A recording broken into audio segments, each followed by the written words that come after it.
There is an old saying that curiosity killed the cat. I used to think that meant some questions were better left alone. After my time in Black Hollow, I know better. Curiosity does not always kill you right away. Sometimes it follows you home, waits outside your window, learns the sound of your footsteps, and makes sure you keep digging until you find something you were never meant to understand. My name is Cole Jackson, and for the past few months, I have been stationed in Black Hollow, a remote stretch of Appalachian backcountry where people do not just get lost, they vanish. I have found campsites left behind like the people sitting there had been pulled straight out of the world. I have seen tracks that looked almost human, but not quite. I have heard clicking sounds move through the trees after dark, and I have read reports that were written by men who were too frightened to describe what they had really seen. And now, I am one of them. Some people call them feral people. Some call them wild men. Some of the old families in the hollows refuse to call them anything at all. Before we dig into what I found, take a second to hit the like button, subscribe to Whispers After Dark, and ring the notification bell so you do not miss any of our deep dives into the strange, the odd, and the downright creepy. If you have followed how I ended up in Black Hollow and found the Taken files, then you already know some of what I found in those old reports. If you are new here and want to catch up on what happened before this, I will leave links to those stories down in the description. But tonight, I am not just going back through the cases I already told you about. Tonight, I am asking where they began. Because after everything I have seen in Black Hollow, one question kept crawling back into my mind, no matter how hard I tried to bury it. What if the modern stories about the feral people of Appalachia are not the beginning of the nightmare? What if they are only the latest chapter? After the events of the Taken files, I tried to tell myself the cases were isolated. Missing hikers, abandoned campsites, strange tracks, old reports that never should have been forgotten in the bottom drawers of ranger stations and county offices. But the more I looked, the more I realized the modern stories about the feral people of Appalachia were not the beginning of anything. They were the latest chapter in something much older. Something that had been whispered about in church records, hunting journals, moonshine routes, abandoned mine reports, and family warnings passed down in hollows where people still lock their doors before sundown. So I started digging. Not just because I wanted answers, but because I needed to make sense of what had already been written in the files of modern disappearances. I also needed to make sense of what had happened to me, of the figures I had seen moving in the trees, the clicking I had heard after dark, and the things that had come close enough to my station that I could no longer pretend they were just stories. How does a grown man disappear from a marked trail in broad daylight and leave behind nothing but a torn boot and a smear of blood on a rock? How does a family campsite end up abandoned with dinner still warm over the fire, but not one living soul left to tell what happened? How do search teams spend weeks combing the same ridges and creek beds, only to find a skull months later in a place they had already searched twice? Those were the questions that kept pulling me back into the archives, into old ranger reports, county records, and yellowed newspaper clippings that nobody had touched in years. And that search led me to the disappearance of a county surveyor in 1936, a man sent into the mountains to map an abandoned settlement that was never supposed to exist. His name was Thomas R. Black, and according to the few records I could find, he was hired to survey a stretch of land beyond the old mining roads, in a place the maps marked only as government timber.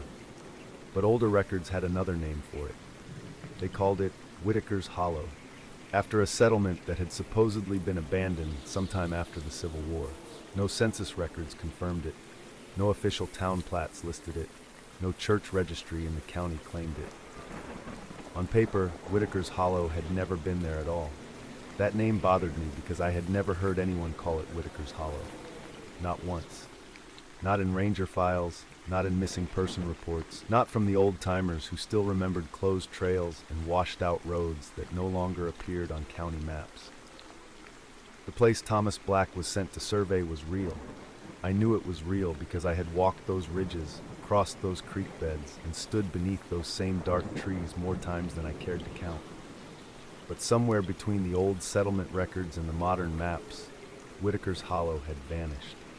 The land had not moved. The mountain had not changed, only the name had. Whitaker's Hollow had vanished. The land had not moved. The mountain had not changed, only the name had. By the time I found Black's journal, everyone knew that same stretch of mountain by one name, Black Hollow, the place where folklore and legend climbed out of the old pages, crossed the tree line, and became something with breath, footsteps, hunger, and a voice that could call your name from the dark. I knew that better than most. I had been stationed there long enough to understand that some nightmares do not end when you wake up. They wait in the woods for you to come looking. Maybe it was named for Thomas Black after he disappeared up there. Maybe it was named for the dark soil, the coal seams, or the way the canopy swallowed daylight even at noon. Or maybe the people in the valley stopped saying Whitaker's Hollow because some names carry too much history with them. Maybe calling it Black Hollow made it easier to pretend the old settlement had never existed, and that whatever happened there had been buried with the name. Whatever the reason, Thomas Black went into the mountains with a canvas tent, a surveyor's transit, a field notebook, 2 weeks of provisions, and instructions to map the old roads, creek beds, and remaining structures. When he did not return, his supervisor waited 3 more days before sending a small crew up after him. What they found only made the story worse. Black's campsite was still standing near the creek, neat and undisturbed, with his coffee tin, blanket roll, and spare boots exactly where he had left them. His survey equipment was found beside the tree line, as if he had set it down and meant to come right back. But Black himself was gone. The search crew spent 2 days combing the hollow. They found collapsed cabins, stone chimneys standing in the weeds, a dry well, and the remains of a church so old the roof had caved in over the pews. It was there, inside that church, that they found the only thing Black had left behind. His journal had been tucked behind the pulpit, wrapped in oilcloth and wedged between 2 loose boards, as if he had hidden it there in a hurry. The last several pages were smeared with dirt and water, and the final entry was written so hard the pencil had torn through the paper. The journal should have gone into the county evidence room, but like a lot of old things in forgotten places, it drifted. It passed from the sheriff's office to the county clerk, then into a private donation box after the courthouse renovation in the 1970s. By the time I found it, it was sitting in the back room of a small county library, filed with local histories, church programs, mining records, and boxes nobody had opened in decades. The librarian handed it to me like it was just another old notebook. But the moment I saw the name Thomas R. Black written on the inside cover, and the old words Whitaker's Hollow scratched beneath it, I knew I had found something that was never meant to be read again. What follows is not the full journal. Some pages are missing, some are too damaged to make out, but the entries I could read told a story I have not been able to forget. Because Thomas Black did not just find an abandoned settlement in the mountains, he found evidence that people had lived there long after the rest of the county believed the hollow was empty, and if his final pages are to be believed, they may still be there now. That evening, I sat at the old desk inside the ranger station with the surveyor's journal open beneath the yellow desk lamp.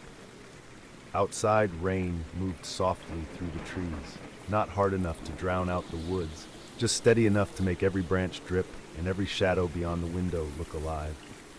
The station smelled of damp pine boards, old paper, cold coffee, and that faint metallic scent that always seemed to rise from the filing cabinets after a long storm.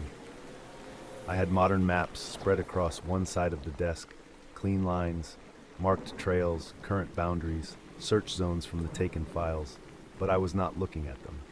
My attention was on the small leather-bound book in front of me, hand-stitched along the spine, darkened by age, its cover warped at the corners from moisture and time.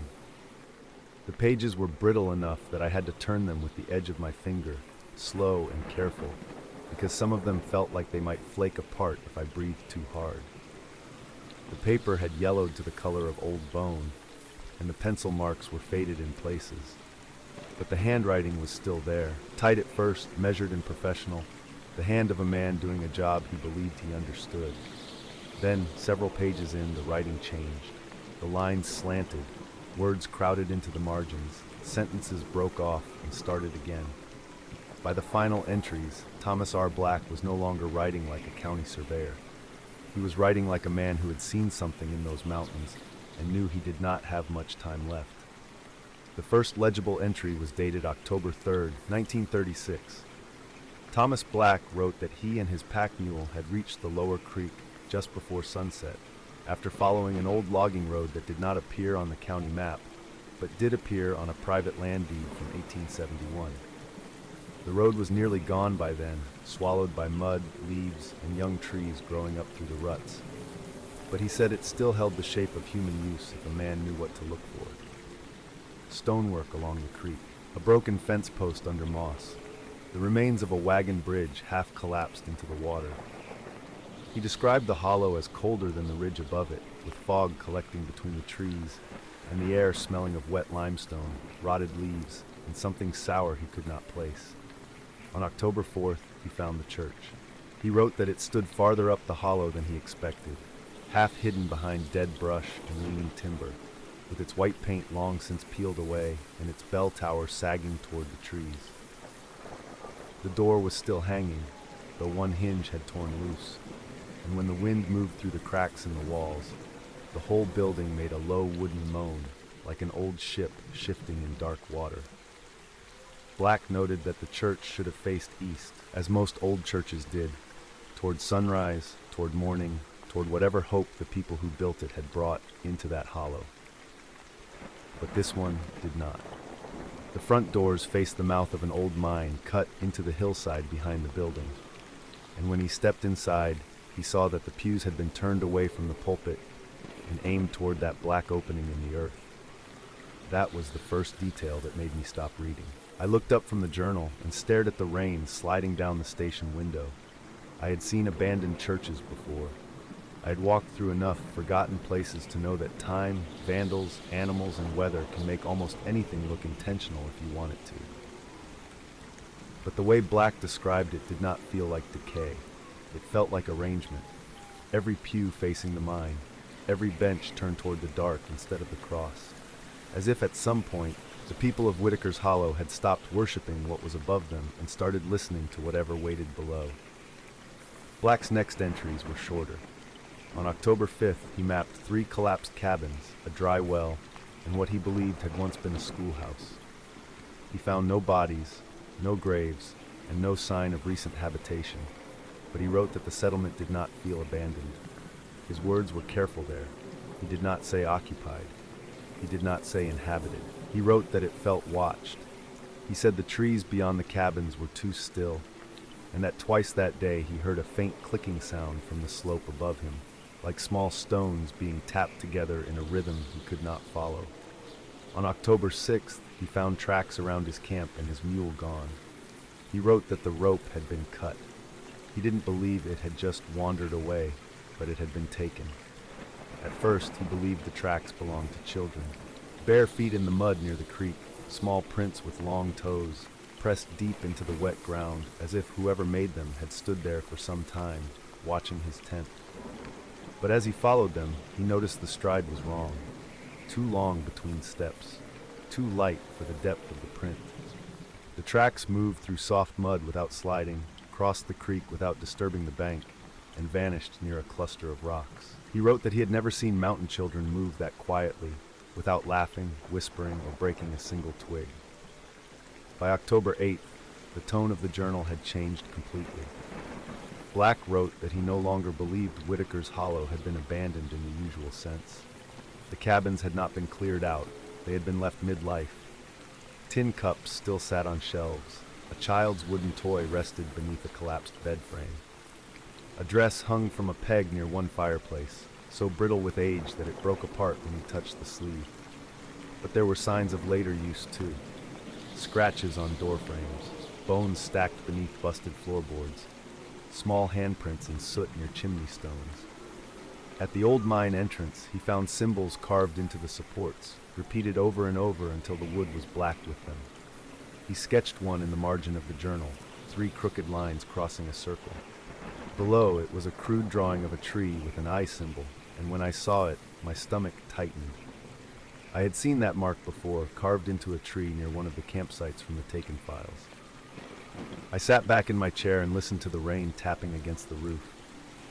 For a moment, the station felt too quiet around me.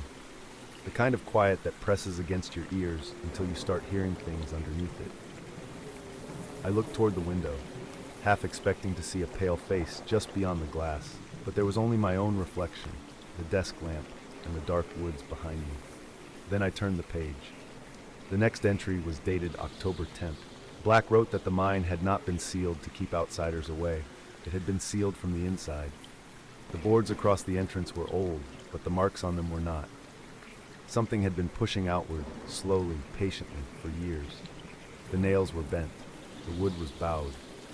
Around the base of the opening, the mud was tracked with bare footprints, some child-sized, some adult, some distorted. He wrote that he believed the people of Whitaker's Hollow had not fled the mountain. They had gone deeper into it, into the darkness of the mine. And in that darkness, they had changed. He did not use the words feral people, not at first. He used phrases a man in 1936 would have understood. Wild families, hollow dwellers, mountain-bred men, children of the mine. But the details were the same ones I had seen in the modern files. Bare feet in impossible weather, clicking in the trees, human-shaped figures watching from places where no trail led, voices coming from the dark that sounded almost familiar, but not quite human enough to answer. By the final entry, Black's handwriting was almost unreadable, but I could still make it out. At the top of the page he had written, "Final entry, October 14th, 1936. I have stopped mapping the ridge, because the lines on my paper no longer match the world outside my tent. The forest has grown dense, and the light does not fall through the trees as it should. The silence here is not the absence of sound. It is a held breath. I returned to the church at dusk, hoping to find a way back to the main trail, but the doors were standing wide open, and the pews had been dragged toward the black mouth of the mine entrance. I heard them then. It was not a language made of words, but a clicking in the throat, a slow rhythm tapped against stone, like pebbles falling into a deep well. They were not hiding in the shadows. They were the shadows, and they were waiting for me to acknowledge them. I thought they were children at first, but their limbs were too long, and their movements were too smooth, and they walked as if the ground beneath them was only a suggestion. My lantern is failing, and the oil is almost gone. It is strange. I can hear my mother's voice calling my name from the dark of the mine, though she has been dead for 12 years. It is my mother's voice with my sister's laugh beneath it, and it is a mimicry that smells of wet earth, cold iron, and something old enough to know my grief. I am going to leave this journal tucked beneath the loose floorboards by the pulpit, in the hope that someone finds it. I am not going to run. The trees have closed their ranks, the path has vanished, and I have realized that the mountain was never empty. It was only waiting for someone to recognize what lived inside it. I sat there for a long time after I finished reading Black's final entry, with the journal open beneath the desk lamp and the rain moving softly against the windows of the ranger station. Outside, the last of the daylight was draining out of the trees, turning the woods beyond the glass into one dark, unbroken wall. I remember staring at my own reflection in the window, pale and tired above the yellow glow of the lamp, when something shifted behind it, not inside the room, outside, near the tree line. A shadow moved between two trunks, low and quick, and by the time I stood up, it was gone. I told myself it was an animal, a deer maybe, or a bear moving through the brush. That is what a reasonable man would tell himself. But reasonable men do not spend their nights reading about surveyors who vanished from abandoned settlements and voices calling from the dark in the voices of the dead. Reasonable men do not recognize symbols from a journal written in 1936 because they have already seen those same marks carved into trees beside modern campsites where people disappeared. I do not know exactly what Thomas Black found in Whitaker's Hollow. I do not know if the people there dug too deep or if they opened something beneath that mountain that should have stayed buried. Maybe the old mine cut into more than coal and stone. Maybe it tore into one of those thin places people used to whisper about, where the world we know wears through, and something on the other side finds a way to listen. Maybe whatever waited down there did not kill the people of that settlement at first. Maybe it called to them. Maybe it promised them shelter, food, survival, power, or the voices of the ones they had already lost. And maybe, one by one, they followed those voices into the black mouth of the mine until there was no one left above ground to warn the rest of us. That is only a theory.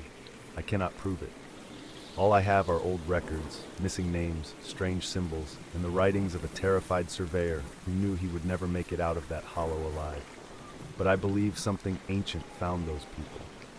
I believe it changed them. And I believe the stories we now call folklore, wild men, feral bloodlines, and the feral people of Appalachia may be nothing more than the language we use when the truth is too old and too terrible to say plainly. Because whatever began in Whitaker's Hollow did not end in 1936. It passed into rumor, then into legend, then into the kind of stories people laugh about until someone they love vanishes from a trail, or a skull turns up months later in a place already searched, or something outside the tent starts speaking in a familiar voice. It is still out there in Black Hollow, still watching from the dark places between the trees, still learning, still calling, still waiting for someone to step close enough to hear it. And if Thomas Black was right, then the mountain was never empty. It was occupied. Thank you for listening to Whispers After Dark. Leave me a comment and tell me where you're listening from. And if you've ever heard a story about feral people, strange disappearances, or voices calling from the woods, I want to hear about it. Like the video, subscribe to Whispers After Dark, and ring the notification bell so you do not miss the next story as we dig deeper into the strange, the odd, and the downright creepy. Until next time, stay curious, stay cautious, and beware of the whispers after dark.